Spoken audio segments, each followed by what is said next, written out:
Donc, Maria Luisa Silva est la directrice du bureau du Programme des Nations Unies pour le développement à Genève.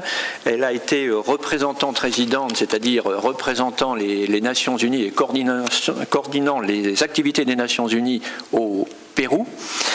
Et elle a donc cette longue expérience au sein du PNUD. Le PNUD est vraiment central dans la réalisation des objectifs de développement durable. C'est le PNUD qui, en amont, a lancé toute une consultation avec la société civile, 1 million de voix, s'appelait le rapport, et qui a permis justement l'adoption de ces objectifs par les chefs d'État en novembre 2015. Et maintenant, le PNUD est engagé à travers tous ses bureaux dans tous les pays en voie de développement à financer l'appui à la réalisation des objectifs de développement durable, tant par les gouvernements que par les ONG. Voilà, donc, chère Maria Luisa, vous avez la parole. Merci beaucoup, Patrice. Et comme ceux qui m'ont précédé dans la parole, je souhaite tout d'abord remercier les organisateurs de cet événement pour l'opportunité de partager avec vous quelques réflexions sur des sujets qui sont vraiment au cœur de l'action du Programme des Nations Unies pour le développement dans le monde, mais aussi au centre de mes motivations professionnelles et personnelles. Avant d'aborder le rôle des femmes dans les sphères économiques, je voudrais faire quelques petites remarques sur la mise en œuvre de l'Agenda 2030 pour le développement durable. L'adoption des objectifs de développement durable en septembre de 2015 a été le résultat d'un grand consensus qui a été forgé entre les États membres des Nations Unies au plus haut niveau, soutenu par la contribution des millions de personnes qui, à travers le monde, se sont mobilisées pour exprimer leur vision et leur volonté d'agir pour un monde plus équitable, durable et en paix. 3 principes sont à la base des objectifs de développement durable. Le premier est celui de l'universalité, c'est-à-dire que tous les pays, communautés et individus sont concernés par les objectifs de développement durable. S'agissant d'éliminer la pauvreté dans toutes ses dimensions, de faire reculer les inégalités ou de protéger les écosystèmes, des progrès sont nécessaires dans tous les pays, indépendamment de leur niveau de développement. Néanmoins, universalité ne veut pas dire uniformité. Chaque pays doit pouvoir intégrer l'agenda 2030 au niveau national et infra-étatique en répondant aux attentes et aux besoins de leur population et en tenant compte des circonstances particulières propres à leur pays et leur communauté. Le deuxième principe, comme cela a été dit auparavant, c'est celui de l'intégration. L'intégration implique la reconnaissance et le renforcement des liens entre les politiques publiques dans les 3 dimensions de développement durable, social, économique et environnemental, et trouver les meilleurs compromis pour maximiser les synergies entre les différents objectifs de développement durable. Et le troisième principe, c'est celui de ne laisser personne de côté. Ce qu'en anglais on dit « leave no one behind ». Pour éradiquer les pauvretés et éliminer les inégalités, nous devons chercher à aller au-delà des moyennes. Cela requiert des efforts consistants pour atteindre les plus démunis et les plus vulnérables, ainsi que pour briser les mécanismes qui reproduisent les inégalités et les exclusions.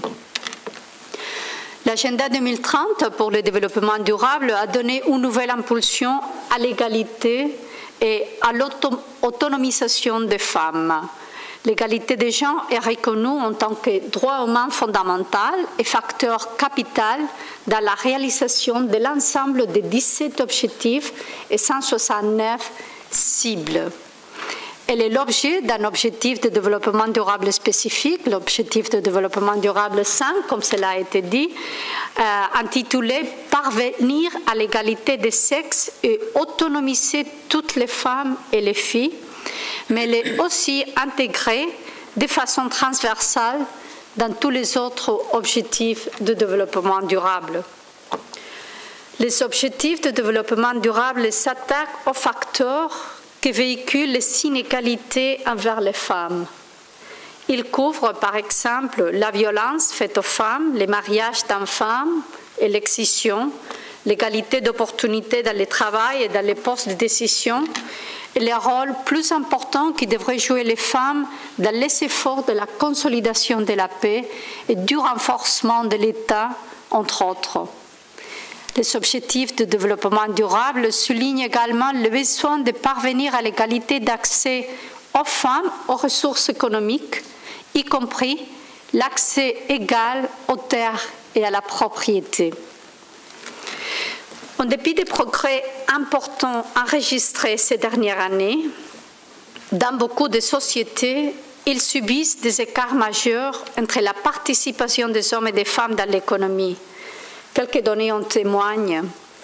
À l'échelle mondiale, en moyenne, les femmes gagnent 24% de moins que les hommes à niveau égaux de capacité et de conditions. Dans tous les pays, les femmes sont pauvres en temps, dans la mesure où elles font la part la plus importante du travail non rémunéré pour les tâches familiales. Dans les pays en développement, les femmes travaillent 73 minutes de plus que les hommes au jour. En Afrique, dans 71% des cas, ce sont les femmes qui vont chercher l'eau, une tâche à laquelle elles consacrent collectivement 40 milliards d'heures par an. Trop souvent, des politiques et des lois empêchent et limitent l'accès aux femmes à l'héritage et à la propriété, y compris à la terre. Et quand les garanties légales existent, des faiblesses dans l'application de la loi compromettent son application. Dans les pays en développement, les femmes ont moins d'accès aux technologies et aux ressources leur permettant d'améliorer leur productivité. Et selon la FAO, l'égalité d'accès aux ressources productives entre les hommes et les femmes permettrait aux dernières d'augmenter le rendement dans leurs fermes entre 20 et 30% et réduire le nombre de personnes qui souffrent de la faim entre 12 et 15%. Pour adresser ces défis, l'ancien secrétaire général des Nations Unies a établi un groupe de travaux de haut niveau sur l'autonomisation économique de la femme, qui a émis son premier rapport en septembre 2016. Et le rapport identifiait 4 contraintes systématiques à l'autonomisation de la femme.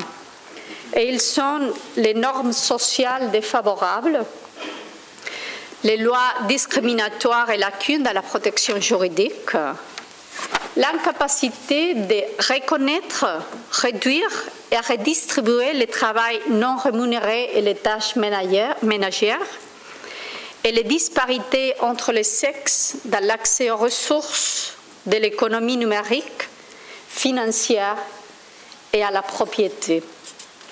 D'autre part, le rapport sur le développement humain en Afrique 2016 du PNUD, intitulé « Accélérer les progrès en faveur de l'égalité des genres et de l'autonomisation des femmes en Afrique », j'ai laissé quelques résumés à l'entrée de cette chambre, souligne que même si l'égalité des genres n'est pas une nouvelle priorité pour les pays de l'Afrique, les progrès ont été plus lents que prévu et irrégulière dans de nombreux pays.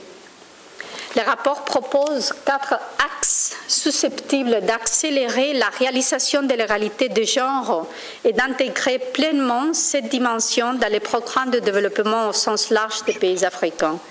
Et ces axes sont tout d'abord soutenir l'adoption de réformes juridiques, de politiques et de programmes visant à promouvoir l'autonomisation de la femme. Deuxièmement, soutenir les capacités nationales pour promouvoir et accroître la participation et le leadership des femmes dans la prise de décision au sein des foyers, de l'économie et de la société. Troisièmement, soutenir les capacités à mettre en œuvre des approches multisectorielles destinées à atténuer les impacts des pratiques de santé et d'éducation discriminatoires à l'égard des femmes. Et finalement, soutenir les femmes dans la lutte pour l'acquisition des droits des propriétés et de gestion des actifs économiques et environnementaux. Ces 4 axes d'action sont portés par la conviction forte que les efforts des gouvernements africains pour la promotion d'une croissance économique inclusive et durable à long terme ne porteront pas leurs fruits si les femmes ne bénéficient pas des mêmes possibilités économiques, sociales et politiques que les hommes, en passant d'une égalité de genre juridique à une égalité des faits. Pour conclure, au PNUD, nous sommes certains qu'atteindre les objectifs de développement durable ne sera possible que si la moitié de l'humanité que représentent les femmes est prise en compte et est au centre des efforts pour leur mise en œuvre. L'autonomisation économique des femmes, compte tenu de ses effets multiplicateurs, est fondamentale pour achever l'égalité des genres, mais aussi pour avancer dans la réalisation des droits humains des femmes. Le PNUD travaille avec les pays en développement pour la formulation de ces stratégies de croissance inclusive qui s'attaquent aux obstacles auxquels sont confrontées les femmes pour l'accès aux ressources, actifs et services, et on met en œuvre des programmes au niveau mondial, régional et local pour agir en faveur de l'égalité des femmes et relever leur rôle dans toutes les sphères économiques, sociales, politiques et culturelles et dans la situation en crise et fragilité. Nous restons engagés à travailler pour et avec les femmes et les filles pour traduire l'aspiration de l'agenda 2030 en changement concret et en amélioration dans les conditions de vie pour tous, en particulier celles des plus vulnérables. Je vous remercie.